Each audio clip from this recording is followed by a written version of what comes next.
बातमीपत्राच्या सुरुवातीला मोठी बातमी राजकीय वर्तुळातून। विधान परिषद जागा वाटपासाठी भाजप शिवसेनेत खलबत सुरू असल्याचं पाहायला मिळतंय।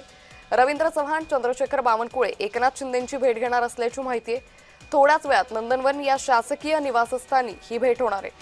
तर विधान परिषद निवडणुकीच्या जागांबाबत चर्चेची शक्यता पाहायला मिळते। तर रवींद्र चव्हाण, चंद्रशेखर बावनकुळे हे उपमुख्यमंत्री एकनाथ शिंदे यांची भेट घेणार आहे। विधान परिषद जागा वाटपासाठी भाजप शिवसेनेत सध्या खलबत सुरू असल्याचं पाहायला मिळतंय। या संदर्भात अधिक माहिती घेऊयात आमचे प्रतिनिधी शुभम उमाळे यांच्याकडून।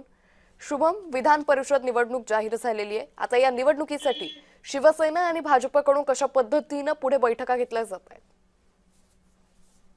अंकिता, खरं पाहायला गेलं तर विधान परिषदेच्या निवडणुकीचं पुन्हा एकदा बिगुल वाजलेलं आहे। 17 जागांसाठीचं आहे ही निवडणूक होणार आहे आणि अशामध्येच पाहायला गेलं तर पुन्हा एकदा महायुतीमध्ये रस्सीखेच ही सुरू झालेली दिसून येत आहे।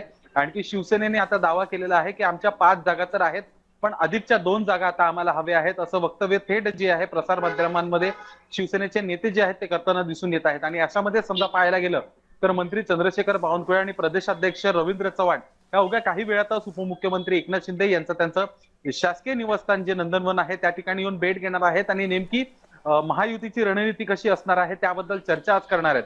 अगदी काही दिवसच राहिले आहेत, शेवटचे 10 दिवस राहिले आहेत उमेदवारी अर्ज दाखल करण्यासाठीचे आणि त्यामुळे कुठेतरी पहिली बैठक जी आहे महायुतीची ही संपन्न होत आहे, जी भारतीय जनता पक्ष आणि शिवसेनामध्ये होत आहे, ज्यामध्ये थेट शिवसेनेचे मुख्य नेते एकनाथ शिंदे आणि मंत्री चंद्रशेखर बावनकुळे आणि रवींद्र चव्हाण जे प्रदेश अध्यक्ष आहेत हे भेटणार आहेत।